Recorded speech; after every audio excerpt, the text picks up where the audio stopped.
네, 성도 여러분 반갑습니다. 우리 수요 신앙 강좌 함께 이렇게 온라인으로 또 현장에서 오신 우리 모든 성도님들 환영하고 또 축복합니다. 네, 오늘 우리 수요 신앙 강좌가 앞으로 5주간 새로운 시리즈 오문오답이라는 시리즈를 함께 시작하면서요. 장소도 조금 더 가까이서 이렇게 서로 이렇게 대화할 수 있는 그런 장소로 좀 옮겼고요. 그리고 이제 유튜브 실시간을 통해서 저희가 질문도 받고 또 보내드린 강의안을 보시면서 혹 질문이 있으시면 우리 강의안 링크에 함께 보내드린 질문 게시판 통해서 질문도 접수하고 있습니다. 네, 우리 함께 잠시 한번 기도하고 오늘 첫 번째 강의 시작하도록 하겠습니다. 제가 잠시 한번 기도하겠습니다. 하나님, 우리에게 하나님을 아는 이 지식을 허락해 주셔서 또 은혜 가운데 그리스도를 통하여 하나님 앞에 믿음으로 나올 수 있게 하신 것 감사드립니다. 하나님 이 시간 우리 수요 신앙 강좌 시간을 통해서 우리 사랑하는 성도들과 함께 하나님께서 우리에게 주신 믿음의 기초를 우리 자신을 한번 살피면서 또 점검해보고 한 해를 마무리하고 또 새로운 한 해를 주실 하나님 안에서 믿음으로 기대하며 준비하는 자들 되기를 소원합니다. 이 시간 하나님 성령의 지혜로 우리의 마음과 생각을 인도하여 주옵소서. 예수님 이름으로 기도드립니다. 아멘. 네. 지금 유튜브로도 한 20명 정도 우리 성도님 함께 하고 계시고요. 또 현장에는 네, 우리 늘 자리를 지켜주시는 우리 김경희 집사님 함께 와주셔서 감사합니다. 네. 우리 유튜브로 이렇게 지금 보시는 분들도 실시간 댓글로 한번 같이 참여해 주시고 강의 들으시면서 또 질문하실 내용이나 궁금한 내용이 있으시면 함께 올려주시면은요, 강의 이후에 잠깐 같이 질문에 대해서 좀 나누고 또 그렇게 하는 시간 갖도록 하겠습니다. 네, 저희가 앞서 잠깐 말씀드린 것처럼 이제 수요 신앙 강좌 오문오답이라는 시리즈를 시작합니다. 먼저 이제 이 강의를 시작하면서 저희가 이제 이 강의의 배경을 조금 설명을 드려야 될 텐데요. 오늘 여러분 그 받으신 강의안 온라인으로 보내드렸는데요. 강의안 통해서 같이 보시면서 함께 하면 좋겠는데요. 저희 이제 오문오답 시리즈로 5개의 주제를 앞으로 5주간 다루려고 합니다. 첫 번째 오늘 주제는요, 우리에게 성경은 무엇인가 라고 하는 이런 주제인데요. 제가 강의안에 보시면 첫 번째 성도는 무엇으로 사는가 라는 이런 질문을 한번 좀 올려놔 봤습니다.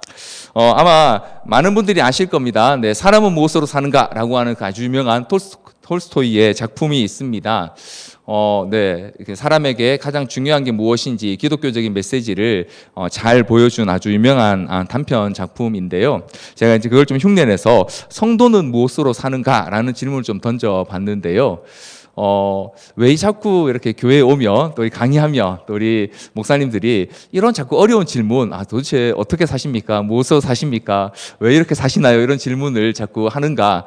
조금 이렇게 지겨우실 수도 있을 것 같은데요. 이 질문을 제가 할 수밖에 없는 이유가 있습니다. 왜냐하면 저와 여러분은 성경이 말하는 것처럼 이제 이중국적 2가지 시민권을 가지고 살아가는 사람들이죠.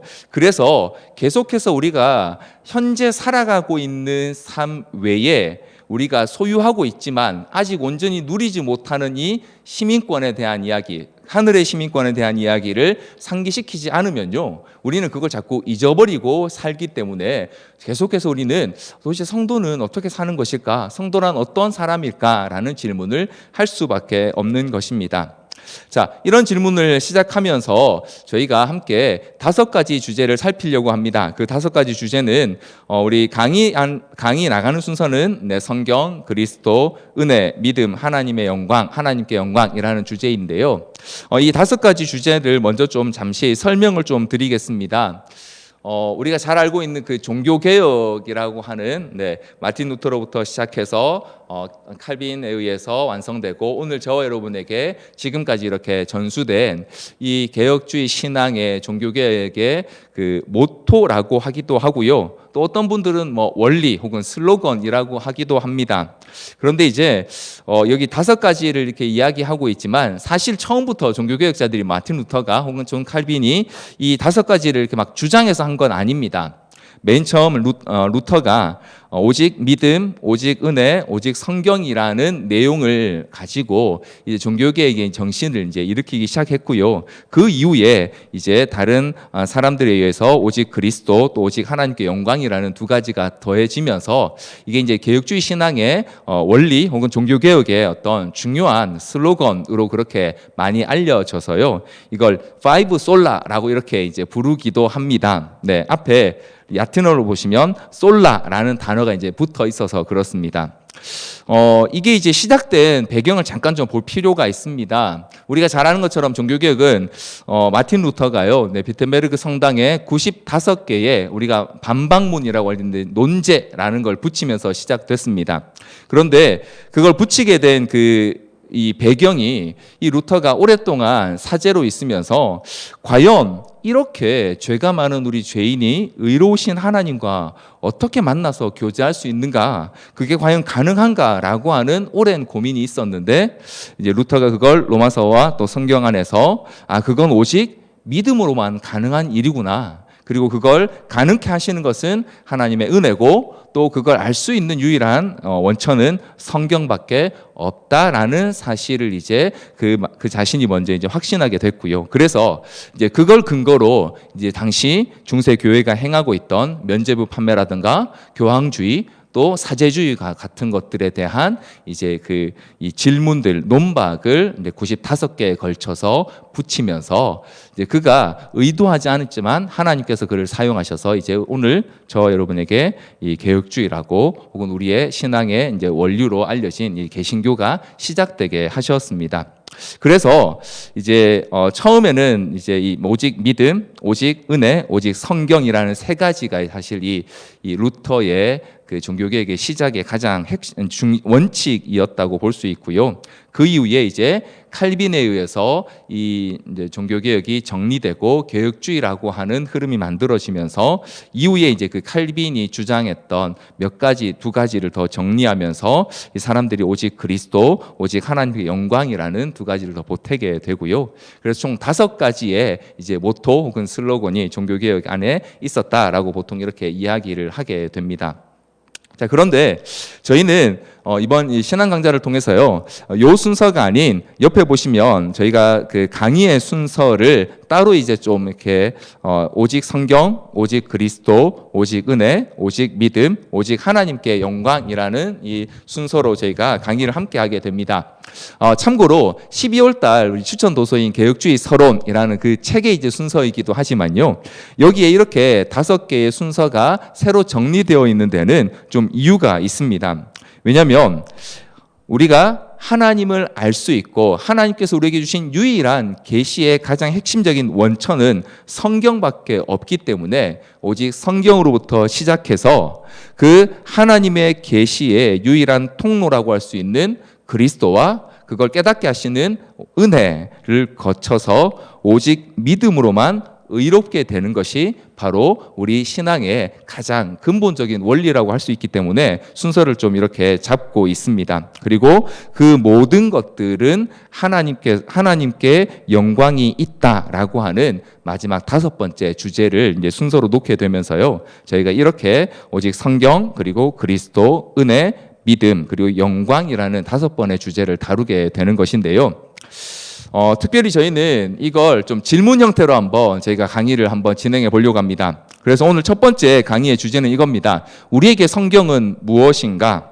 네, 우리 성도님들께 성경은 무엇인가요? 네, 현장에 와 계신 우리 김경희 집사님, 네, 현장에 와 계셔서 너무 감사한데, 집사님 참 늘 이렇게 예배 잘 함께 해주셔서 감사한데, 네, 한번 질문해 보고 싶습니다. 집사님, 오직 집사님께 성경은 무엇입니까? 뭐라고 답하시겠습니까? 말씀. 네. 하나님의 말씀. 그렇죠. 네. 너무 정확한 답을 주셔서, 네. 집사님, 저희 강의를, 네. 벌써 다 들으신 거나 다름없는, 네. 그런 느낌이네요. 감사합니다. 맞습니다. 하나님의 말씀이죠. 자, 그런데 저희는 다시 한번 우리가 이렇게 한번 우리 자신에게 물어보기 원합니다. 지금 우리에게 성경은 과연 무엇인가? 정말로 우리가 이 성경을, 우리 믿음의 선배들이 우리에게 가르쳤고, 또 성경이 우리에게 말해주고 있는 그대로 하나님 우리에게 전해주신 그대로 믿고 있는가 하는 내용을 한번 점검을 해 보면서요, 우리 자신을 점검하고 또 우리의 신앙의 기초를 다시 한번 확실히 하기를 원하는데요.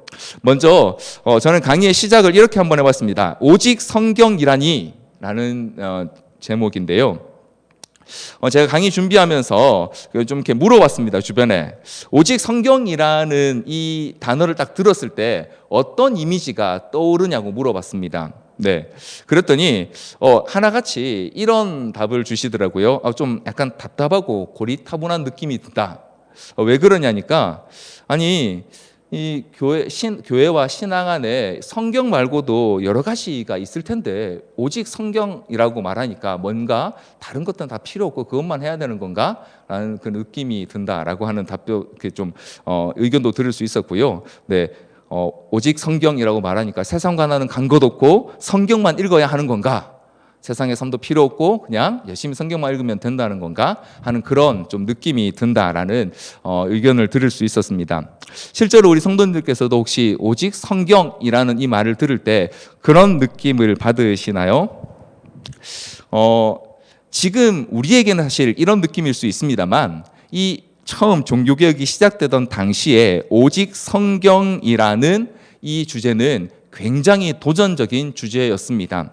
왜냐하면 당시 중세에는요, 이 교황과 사제가, 중세 교회에서는 교황과 사제가 모든 권위의 정점에 있었습니다. 그래서 교황에 의해서 교회의 모든 것들이 결정되고 또 사제에 의해서 말씀이 오로지 그들에게 주어질 수 있다라고 하는 이 교황주의와 사제주의로 대표되는 교회의 전통이 다른 어떤 것보다 더 큰 권위를 가지던 시대였습니다. 그래서 우리 종교계의 선배들은요, 그 교황이나 교회나 혹은 사제가 아니라 성경만이 그리스도인들에게 주어진 유일하고도 최종적인 권위라는 사실을 확립하기 위해서 정말 목숨을 걸고 싸워야만 했습니다. 그 과정이 바로 종교개혁의 과정이었고요. 실제로 많은 우리 믿음의 선배들이 이 내용을 주장하다가 당시 교회에 의해서 또 사제들에 의해서 죽임을 당하는 일들, 또 여기에 정말 목숨을 걸어야 했던 일들이 있었고요. 마틴 루터도 이 내용들 때문에 사실은 죽음의 위기가 있었지만 납치를 당해서 죽지 않고 살아서 이제 끝까지 종교개혁의 사명을 완수할 수 있었는데요. 그런 의미에서 당시 중세에는 오직 성경이라는 것이 굉장히 큰 도전이었고, 그걸 위해서는 정말로 실제로 목숨을 걸어야 하는 영적인 전투가 있었습니다. 자, 그런데 오늘은 어떤가요? 우리 성도님들 중에 아무도 오직 성경이라는 그 말 자체에 대해서 의심하거나 의문을 제기하시는 분은 없을 겁니다. 네, 성경이 우리 신앙에 혹은 우리 신앙 생활에 혹은 우리 믿음의 최종적인 권위라는 사실에 대해서는 결코 아마 의심하지 않으실 것입니다. 그런데 앞서도 말씀드린 것처럼 오직 성경이라는 그 단어를 들었을 때 왜 고리타분하고 좀 답답한 것 같은 느낌이 떠오를까요? 저는 오늘 우리가 살고 있는 시대에 두 가지 우리를 좌우하는 가장 큰 영향력, 경험과 트렌드 때문이라는 생각을 해봅니다. 요즘 시대는요, 다른 어떤 것보다 다른 사람의 말이나 혹은 권위 있는 어떤 사람들의 이야기보다 자신의 경험이 중요한 시대입니다. 그래서 내가 경험한 것에 대해서는 아주 강력한 확신을 가지게 되고요, 또 경험을 위해서 여러 가지 자기의 많은 시간과 물질을 투자하는 그런 시대입니다. 또 그 경험을 어떤 경험을 할 것인가는 소위 트렌드를 따라가는 그런 시대인 것이죠. 그래서 경험과 트렌드는 어떻게 보면 오직 성경이라고 하는 이 핵심에 대해서는 우리가 의심하지 않지만, 근데 내가 겪어보니까 그래도 이런 것 좀 필요하지 않아? 혹은 아니 지금 세상이 다 이렇게 메타버스, 가상현실의 세계로 가는데 여전히 문자로 기록된 성경만으로 뭔가를 해야 된다라는 것이 조금 답답하고 뭔가 현실적이지 않아 보일 수 있는 것이죠.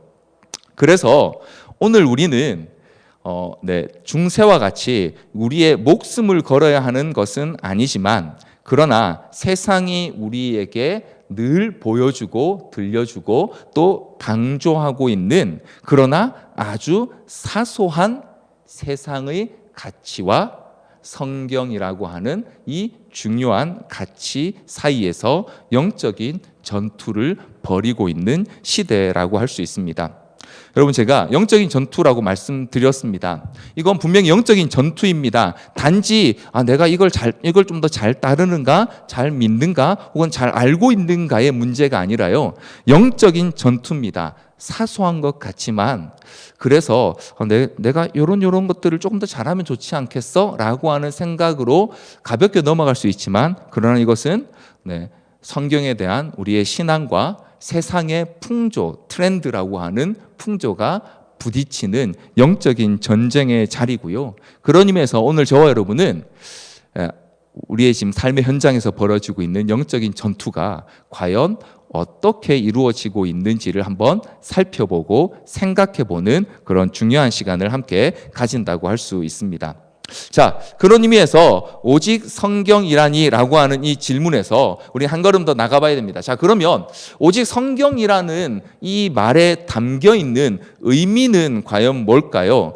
오직 성경이라고 말하는 것은 과연 어떤 의미를 말하는 걸까요? 오직 성경만 열심히 읽으면 된다는 걸까요? 아니면 성경을 많이 외우라는 뜻일까요? 먼저 우리 믿음의 선배들은요, 오직 성경이라고 말했을 때 가장 중요한 의미는 첫 번째 바로 이것입니다. 하나님의 말씀만이 유일하고 완전한 최고의 기준이라는 것입니다. 말씀이 가장 높은 기준, 가장 높은 권위를 가지는 것이라고 그렇게 우리 선조들은 믿음으로 고백했습니다. 그래서 모든 일들, 특별히 신앙과 그리스도인의 삶의 모든 것들을 이 성경의 기준으로 판단해야 한다라고 그렇게 가르치고 또 믿었습니다. 앞서도 말씀드린 것처럼 중세 교회 안에서는요, 권위의 궁극적인 위치가 성경에 있지 않고 교회에 있었습니다. 물론 한편으로는 이해해 볼 수 있는 정황이 있습니다. 당시 성경을 우리가 보고 있는 66권의 성경을 완성한 것도 교회의 회의였고요. 그리고 그 성경을 지켜온 것도 교회였기 때문에 어떻게 보면 당시로서는 성경을 지켜온 그 교회의 권위가 매우 크고 전통이 높아 보일 수 있습니다. 하지만 중요한 건 하나님께서 우리에게 궁극적으로 이 믿음의 기준과 권위를 교회가 아니라 성경으로부터 나오는 하나님의 말씀에 두게 하셨다라는 것이죠. 그래서 칼빈은요, 기독교 강요에서, 여러분 강의 안에 나와 있는데요, 이렇게 이야기를 했습니다. 여러분 온라인으로 보시는 분들과 같이 한번 좀 읽어 볼까요? 한번 그 강의 안에 있는 기독교 강요 한번 읽어 보겠습니다. 시작. 성경은 하나님께서 주신 말씀이기 때문에 하나님만큼 권위적이다. 요즘은 권위적이라는 말이 그렇게 썩 좋은 말은 아니지만, 그러나 칼빈은 분명하게 우리에게 이렇게, 우리 믿음의 선배는 하나님께서 가르치신 성경의 가르침을 따라 이렇게 고백했습니다. 성경은 하나님께서 주신 말씀이기 때문에 하나님만큼 권위를 가진다라고 말입니다. 그래서 교회의 법칙은 성경이 유일하다라고 주장했습니다. 교황의 가르침이나 사제의 가르침이나 혹은 교회가 정한 어떤 전통, 교회가 갖고 있던 미신적인 어떤 방법이 아니라 성경만이 교회의 법칙이기 때문에, 그래서 당시 믿음의 우리 선배들은요, 성경에 복종하기 위해서 분투하는, 열심히 노력하고 또 싸우는 사람들이 되기 위해 되려고 했습니다. 뿐만 아니라 우리가 성경을 판단할 수 없고 성경이 우리를 판단하게 하시기 위해서 열심히 말씀을 연구하는 일들을 했습니다. 자, 이게 이제 처음 종교개혁 당시에 이 오직 성경이라는 말을 앞에 앞두었을 때 하나님의 말씀만이 유일한 권위와 기준이다라고 하는 것의 의미인데요. 자, 그런데 오늘 우리에게는 그러면 이걸 어떻게 한번 적용해 볼 수 있을까요? 오늘 우리에게도 여전히 하나님 말씀이 말씀인 성경이 교회의 법칙입니다. 자, 그러면 이걸 조금 구체적으로 이게 적용한다면 어떻게 볼 수 있을까요? 참 감사하게도 담임 목사님께서 쓰신 교회를 사랑합니다에 바로 우리 교회의 이 교회론인 진리로 사랑하는 우리를 해석하시면서 이 진리의 내용에 바로 이 내용을 아주 잘 설명해 주고 계세요. 거기에 보면 이 교회를 사랑합니다 이렇게 말씀하시거든요. 기록하고 있습니다. 우리가 붙들고 회복해야 될 유일한 기준이 바로 하나님의 말씀인 성경이다. 그래서 이걸 어떻게 우리 교회에 적용해야 하는가를 그 교회를 사랑합니다 65페이지에 보면 이렇게 이야기하십니다. 제가 읽어드리겠습니다. 단지 말씀을 가르치고 배우는 데 머물지 않고 교회의 모든 행정과 조직이 성경의 원리에 근거하는지를 물을 것입니다. 직분을 세우고 이런저런 행사를 열고 일상적인 행정일을 할 때 과연 성경이 그렇게 말하는가를 묻겠다는 것입니다. 라고 이렇게 쓰고 계신데요. 이게 과거 종교개혁 시대에 다른 여러 가지 권위로 교회와 성도들을 억눌렀던 그 중세 시대에 저항하기 위해서 오직 하나님 말씀만이 기준이라고 했던 우리 믿음의 선배들의 신앙을 이제 우리가 물려받아서 우리에게 적용해 볼 수 있는 아주 좋은 내용인 것 같습니다. 오늘 저와 여러분이 속해 있는 공동체는 또 우리 교회는 우리가 하고 있는 일들은 과연 성경에 기초한 일들입니까? 지금 우리가 하려고 하는 일들 또 우리가 하고 있는 그 일들 앞으로 계획하는 것들은 과연 성경이 그 권위를 성경이 우리에게 가르치는 것들을 담고 있는 것일까요?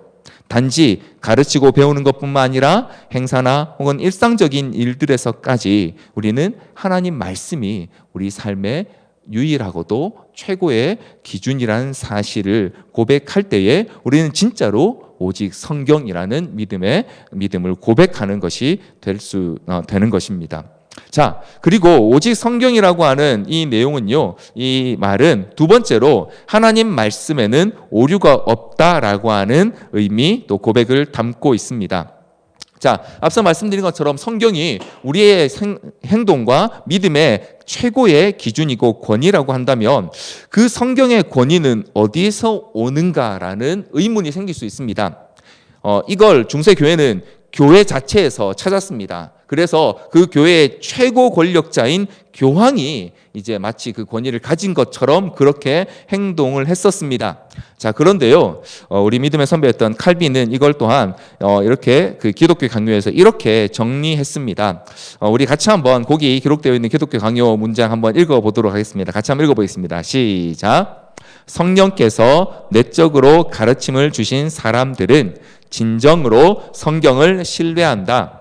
우리는 성경의 증거를 통해서 마땅하고도 온전한 확신을 얻을 수 있다.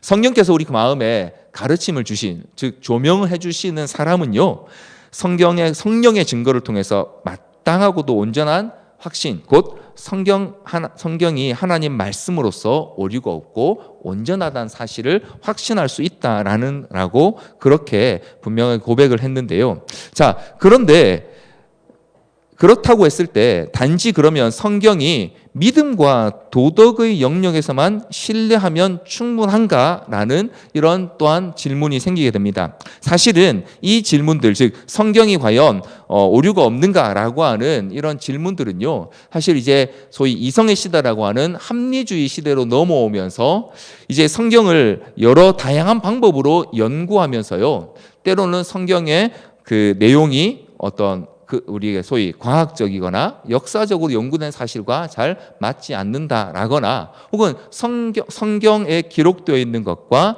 실제로 다른 기록에 그런 것들이 나오지 않는다라는 등 이런 소위 이제 이 외적인 그런 이제 근거들이 오면서 성경에 이런저런 오류가 있는 것 아니냐. 그러니까 도덕적으로나 이 신앙에 관련한 부분에 있어서는 성경이 뭐 오류가 없겠지만 내용 자체가 완전히 오류가 없을 수는 없지 않느냐, 사람이 썼는데 라는 이전 도전과 의문들이 생기게 된 것이죠.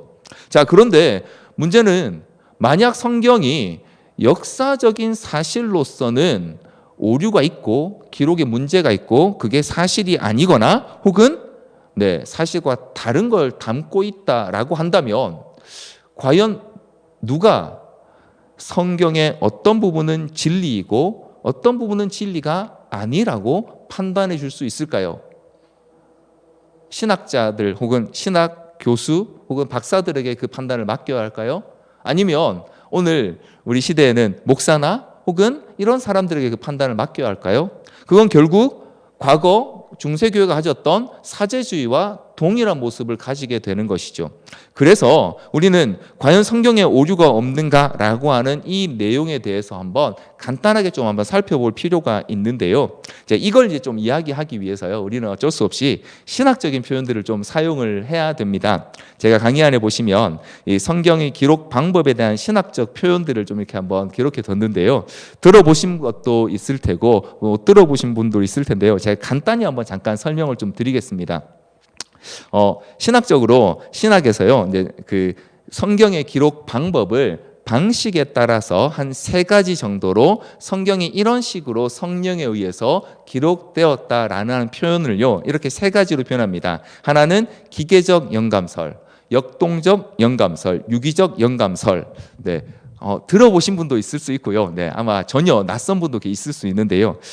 영감설은 성령께서 성경을 쓰는 저자에게 영감을 주시거나 혹은 간섭하셔서 기록하게 했다라는 건데 그 방법이 어떤 방식인가에 따라서 기계적 영감설은요, 성령께서 저자라는 붓을 들고 기록하게 하셨다라고 보는 겁니다.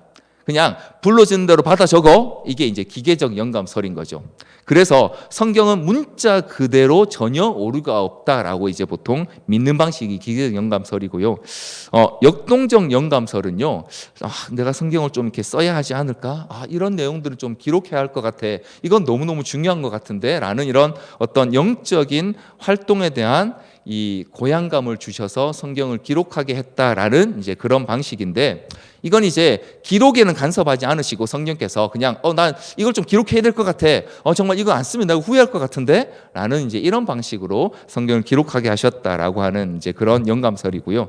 유기적 영감설은 우리가 속한 우리 이제 이 교회가 또 우리가 함께 믿고 있는 성경의 기록 방식인데요. 뭐냐면 성령 하나님께서 저자의 성격이나 혹은 은사나 능력이나 그가 속해 있는 다양한 문화나 또 갖고 있는 교양들을 유기적으로 사용하셔서 성경을 기록하게 하셨는데, 그 기록하는 과정에서 이제 성경의 저자가 여러 명 있는데 그 다른 저자들끼리도 내용이 서로 조화를 이루도록 유기적으로 그렇게 간섭하셨다라고 하는 것이 바로 이 유기적 영감설입니다. 네.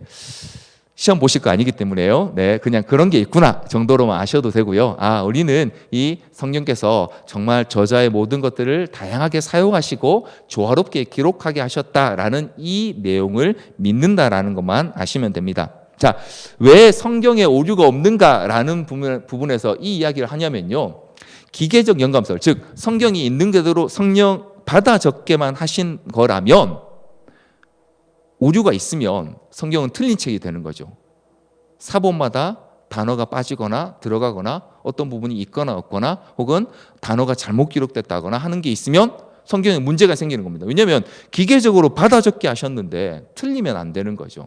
그래서 이 영감설을 믿는 분들은 소위 이제 문자주의라고 합니다. 성경에 나오는 건 그대로 우리에게 적용해야 된다라고 이렇게 이제 보시는 그런 믿음을 가지시는데요.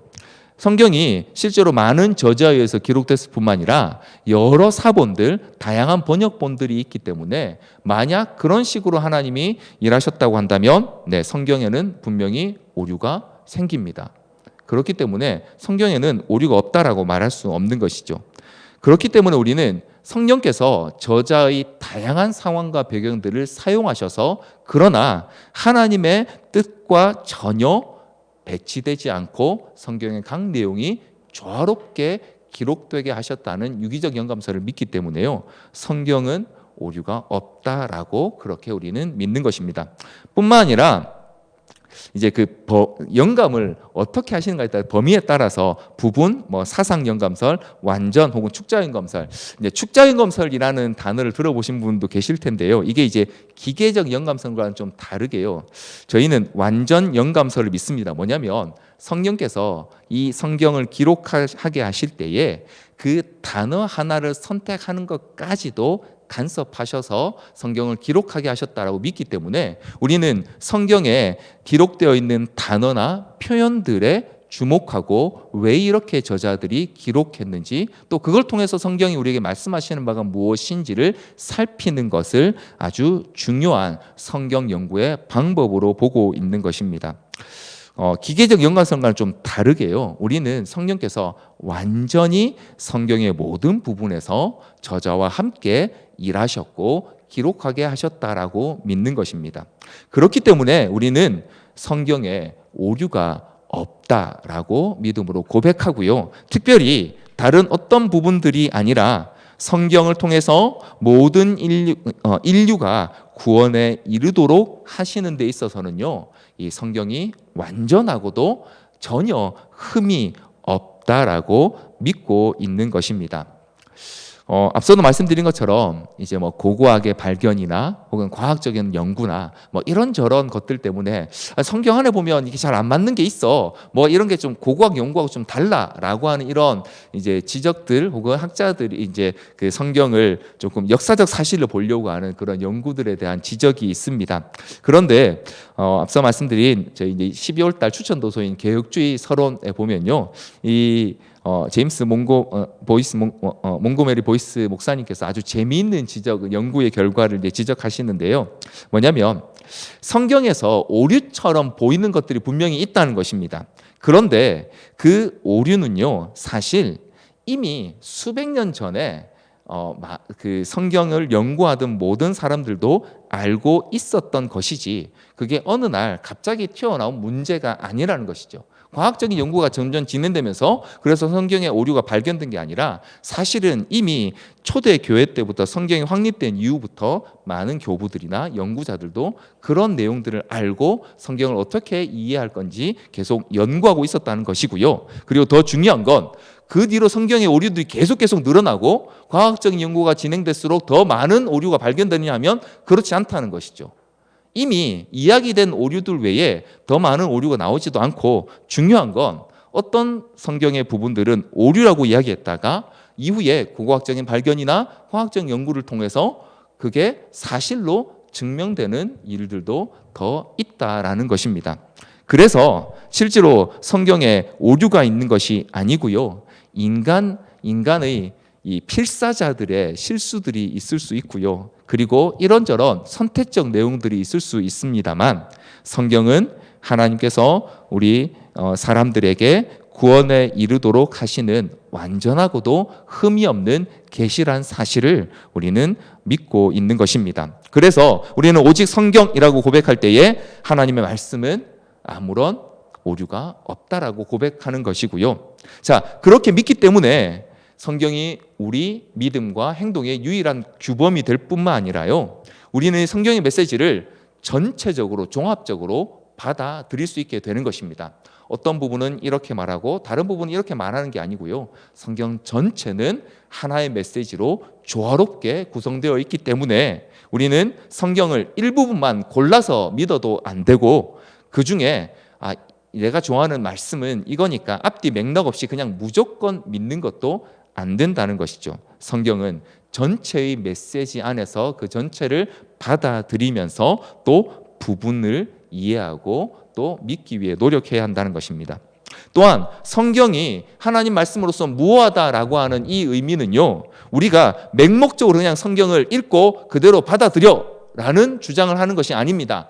반대로 그렇기 때문에 이 성경을 연구하고 우리의 이성과 지성을 사용해서 더 열심히 성경의 의미를 파악해 나가는 일들을 하라라고 그렇게 오히려 요구하고 있는 것입니다. 왜냐하면 성경은 오류가 없기 때문에 성경을 연구하면 할수록 그것이 더 우리로 하여금 하나님의 지혜에 더 가까이 가게 하고 하나님의 뜻을 깊이 알게 할 것이기 때문에 성경이 무효하다는 즉 오류가 없다는 사실은요, 우리로 하여금 더 성경을 연구하고 이해하기 위해 노력해야 될 아주 중요한 기초가 되는 것입니다. 자, 이렇게 오직 성경이라고 말했을 때는요, 우리가 두 가지, 성경만이 하나님의 말씀인 성경만이 우리 삶의 유일하고 완전한 기준이라는 고백을 하는 것이고요. 또 그 하나님의 말씀에는 오류가 없다라는 고백을 담고 있는데요. 세 번째 마지막 고백은요, 이것입니다. 하나님의 말씀은 오직 성경이라고 우리가 외칠 때에, 고백할 때에 세 번째 의미는요, 하나님의 말씀인 성경은 우리에게 충분하다라는 것입니다. 어떻습니까, 여러분? 성경이 정말 오늘 이 시대에 우리에게도 충분한가요? 성경 시대에 어떤 정말 다양한 상황, 문제 혹은 여러 가지 일들이 벌어지고 있는 이 시대에도 성경은 여전히 우리에게 충분할까요? 이걸 이제 한 4가지 영역으로 이 개혁주의 서론이라는 책에서 좀 다루고 있는데요. 한 가지 간단히 한번 보겠습니다. 성경이 과연 정말 오늘 우리 시대에도 충분한가? 자, 복음 전도에 있어서 먼저 오늘 우리는 전도를 하려고 할 때 많은 경우 장애물들을 만나게 됩니다.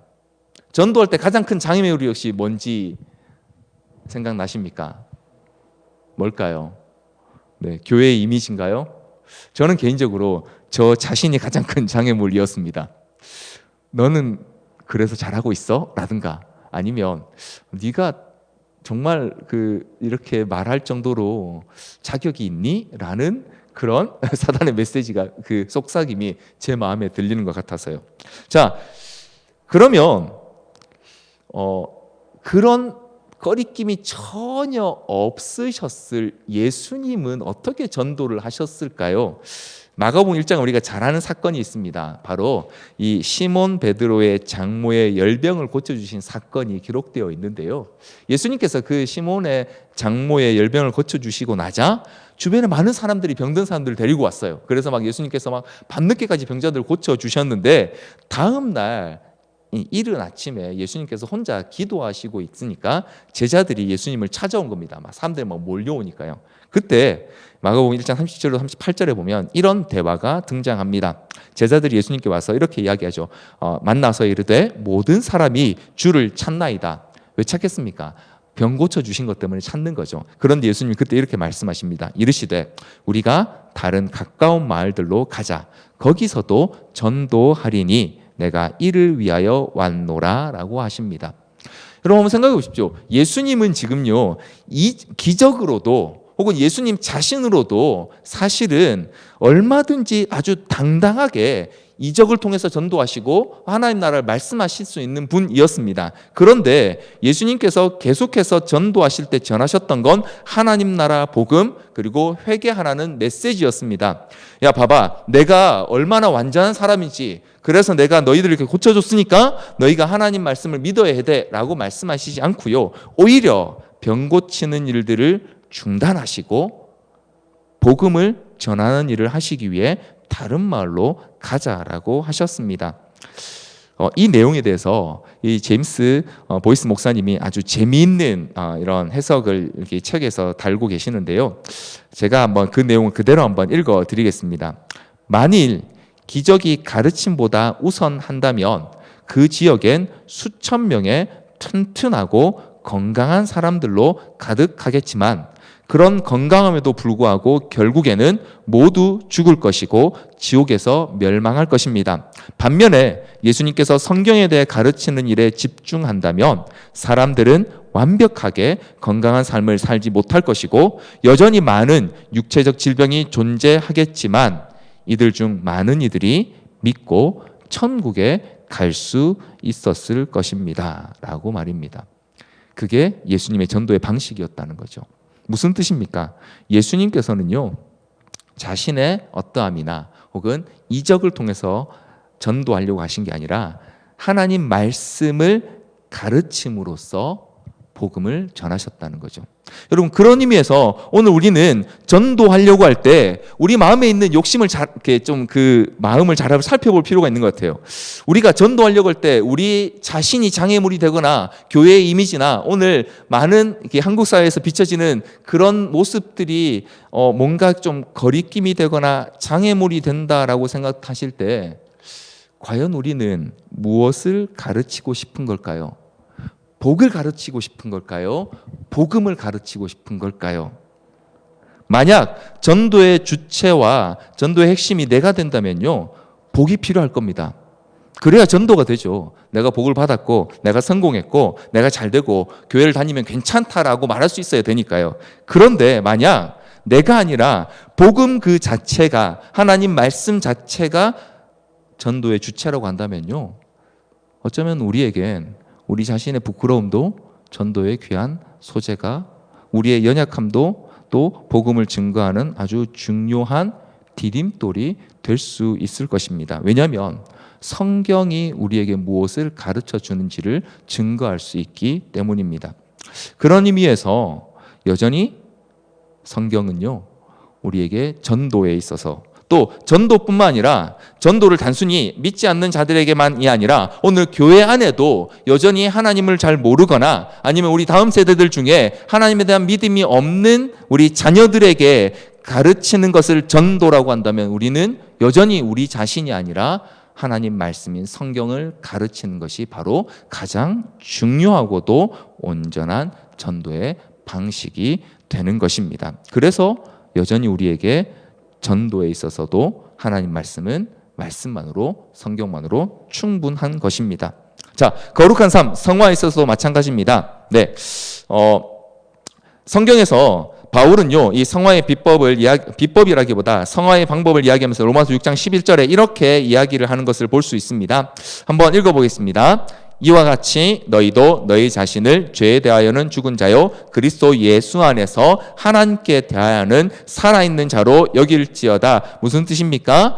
거룩한 삶을 위한 가장 기초는 방법이나 경험을 아는 것이 아니고 성경을 통해서 하나님께서 우리를 위해 어떤 일을 하셨는지를 알고 배우는 것이 거룩한 삶의 가장 중요한 기초라는 것이죠. 그래서 여전히 우리가 거룩한 삶을 위해서도 하나님 말씀으로만 충분하다는 것입니다.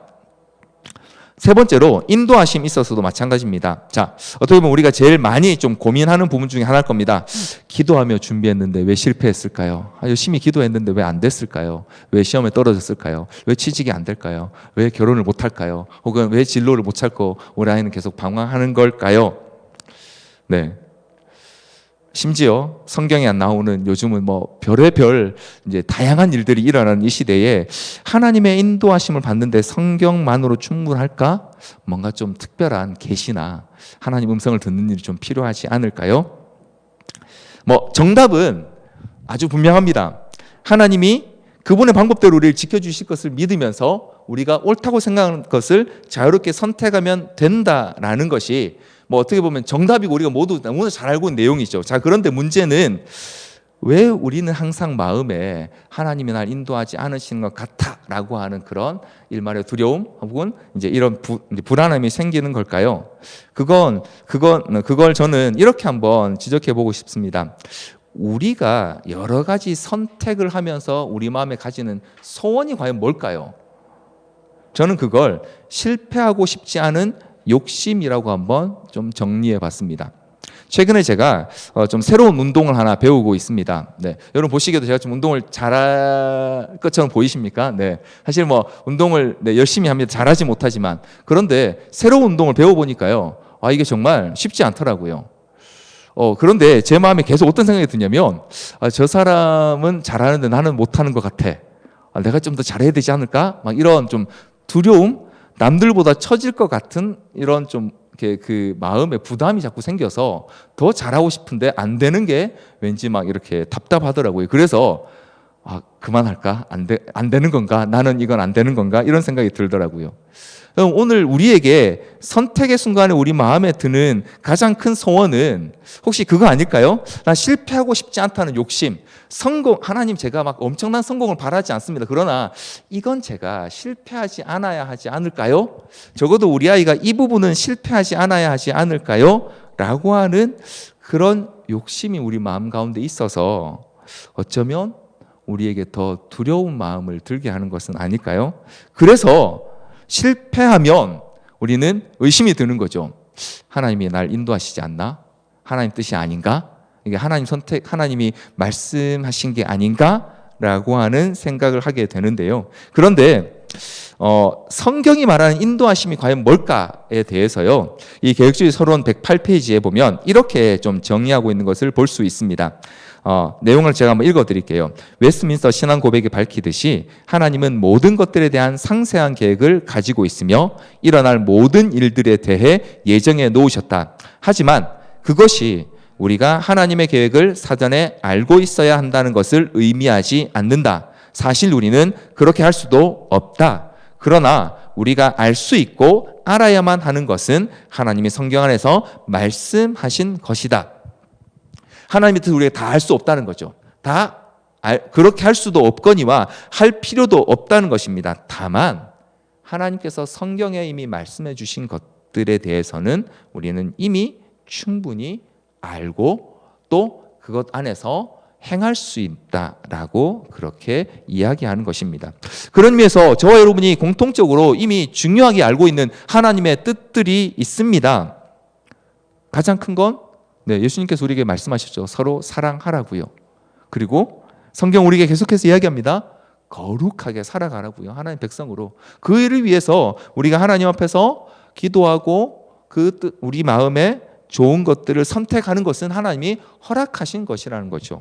인도하시는 것이라는 겁니다. 다만 세상이 여전히 악하고 죄로 인해 어그러져 있기 때문에 그렇게 해도 때로는 넘어지거나 실패하거나 우리 뜻대로 안 되는 일들이 있을 수 있다라는 것입니다. 그렇다고 해서 하나님의 뜻이 없거나 인도하심이 없는 게 아니다라고 그렇게 우리는 하나님 말씀이 충분하다는 사실을 고백함으로써 그것들을 받아들이는 것입니다. 하나님 말씀이 충분한가에 있어서 가장 어려운 부분은 이 사회개혁 부분인 것 같아요. 요즘도 정치적인 문제를 이야기하면 워낙 많은 갈등이 일어납니다. 그런데 여러분, 저는 오늘 이 개혁주의 서론의 책의 내용을 따라서 또 하나님 말씀이 충분하다라고 할 때에 우리가 지금 겪고 있는 이 사회의 문제들은요, 좌우의 문제가 아니라는 사실 좀 말씀드리고 싶습니다. 예를 들어서 이렇게 한번 생각해 볼까요? 어떤 배가 가다가 암초에 걸렸습니다. 그래서 어떤 사람은 왼쪽으로 끌어당겨야 배가 빠진다고 말하고요. 어떤 사람은 오른쪽으로 당겨야 빠진다라고 주장합니다. 근데 여러분 생각해 보십시오. 암초에 걸려있는 배를 왼쪽으로 열심히 당겨가나 오른쪽으로 열심히 당기면 결국은 배는 깨지게 되어 있습니다. 그럼 침몰할 수밖에 없습니다. 어떻게 해야 배가 안전하게 빠져나올 수 있을까요? 물이 들어와야 됩니다. 그리고 그 배가 떠야 암초로부터 안전하게 나올 수 있게 되는 거죠. 참 재밌는 것은요, 오늘 이 시대가 우리가 볼 때 지금 어그러졌고 완전히 망가진 것 같고 더 이상 가능성이 없어 보이는 이 시대가 어떻게 하면 고쳐지는지를 에스겔 47장이 우리에게 보여주고 있습니다. 에스겔 40장은 우리가 잘 아는 내용입니다. 뭐냐면요, 성전 문지방으로부터 물이 흘러나와서 발목까지, 무릎까지, 가슴까지 그리고 헤엄칠 만한 물이 되는 그 환상을 에스겔에게 보여주신 장면인데요. 거기에 에스겔 47장 11절에 예전에 목사님께서 설교로도 한번 얘기하셨던 내용인데요. 이런 내용이 있습니다. 세 번역으로 제가 한번 기록해 봤는데요. 그러나 사혀의 진 펄과 개펄은 깨끗하게 고쳐지지 않고 계속 소금에 절어 있을 것이다. 담임 목사님 유튜브에 있는 고쳐지지 않는 영혼이 있다, 갯벌이 있나라고 하는 그 영상을 참고하시면 더 자세한 내용을 알 수 있지만, 문제는 이 내용은 뭐냐면 하나님의 그 성전 문지방으로부터 흘러나온 물이 가득 차면요, 하나님께서 사람들도 회복시키실 뿐만 아니라 이 세상에 있던 사람들이 귀하게 여기던 것들도 더 온전하게 하시는 그런 역사가 일어난다는 것이죠. 성전 문지방에서 흘러나오는 물은 말씀을 의미합니다. 그런 의미에서 오늘 망가져 있는 이 시대가 고쳐질 수 있는 방법은 결국 말씀밖에 없고요. 하나님 나라의 통치는 결국 말씀의 통치라는 사실을 미루어 볼 때 오늘 이 세상을 새롭게 하고 이 사회를 개혁하는 데 있어서 가장 필요하고도 충분한 것 또한 바로 하나님의 말씀이라고 우리는 확신하며 이 오직 성경이라는 고백을 하는 것입니다. 말씀이 가득 차야지만 사람도 고쳐지고요. 세상도 고쳐지고요. 하나님 나라가 우리 가운데 점점 이루어질 수 있기 때문입니다. 네, 생각보다 조금 시간이 갔는데요. 정리해보면 이렇습니다. 오직 성경이라는 고백 안에는요, 성경만이 우리의 유일한 기준이며 그 성경은 하나님 말씀으로 완전하며 그리고 그걸로 우리의 모든 삶의 모든 부분에 있어서 이 세상의 모든 부분에 있어서 충분하다라는 고백을 담고 있습니다. 그런 의미에서 오늘 우리가 강의 시작할 때 던졌던 질문, 우리에게 성경은 무엇입니까? 라고 하는 질문에 답을 해보자면 이렇게 답해 볼 수 있을 것입니다. 성경은 우리 믿음과 행동의 유일한 기준이며 또 충분한 지침이다라고 말입니다. 성경은 유일한 기준이며 충분한 지침입니다. 성경 시대 혹은 종교개혁 시대뿐만 아니라 오늘 우리 시대에도 말입니다. 사랑하는 성도 여러분, 오늘 저는 이 강의를 좀 마무리하면서요, 마지막으로 한 번 더 질문하고 싶습니다. 그래서 과연 우리는 올 한 해 오직 성경으로 살았습니까? 저와 여러분은 오늘 한 해 2021년을 이제 마무리하는 12월 달을 맞이했습니다. 마침 오늘이 12월 1일이네요. 어떻습니까, 여러분? 올 한 해 우리는 무슨 기준으로 사셨습니까? 저와 또 우리가 속한 공동체는 성경을 행동과 신앙의 유일한 기준이자 규범으로 삼고 살아온 것 같으십니까? 좀 쉽게 말씀드리자면요, 올해 얼마나 성경 읽으셨습니까? 얼마나 연구하셨습니까? 하나님 말씀, 하나님 뜻 알기 위해 얼마나 열심히 성경에 시간을 들이셨냐는 거죠. 성경을 읽는 시간만큼 우리가 무엇을 중요하게 여기는지 보여주는 기준은 없을 것입니다. 두 번째로, 올 한 해 우리는 무엇으로 우리의 시간과 삶을 채우기 위해 살았습니까? 나와 나의 가족이나 이웃에게 우리는 무엇을 전했습니까? 복을 전했습니까? 아니면 복음을 전하셨습니까? 나는 거룩을 추구하는 삶을 살았습니까? 또 나는 하나님의 인도하심을 확신하며 매 순간 그렇게 살았습니까? 그래서 우리가 잘 하는 찬양, 날 구원하신 주 감사라는 찬양 2절 가사에 보면 그런 가사가 있습니다. 응답하신 기도 감사, 거절하신 것 감사. 하나님의 인도하심을 확신했기 때문에 거절하신 기도에도 감사했습니까? 마지막으로, 나는 하나님의 통치를 받으며 살았습니까? 하나님 말씀이 내 삶을 다스리게 하고 내 삶을 때로는 고치시게 하고 때로는 더 덮으시게 하셔서 하나님의 통치를 받는 그런 한 해를 보내셨습니까? 2021년을 정리하면서 우리 소유신앙 강좌를 통해서 우리의 영적인 전투의 상황을 한번 같이 좀 잘 살펴보고 정리하고 또 내년을 준비했으면 좋겠습니다. 오늘 우리에게도 여전히 오직 성경입니까? 성경으로 충분한가요? 성경이 우리에게 가장 최종적인 권위이며 기준입니까? 우리 시간 같이 한번 이 내용들 기억하면서요, 좀 기도하면서 오늘 강의 마무리했으면 좋겠습니다. 하나님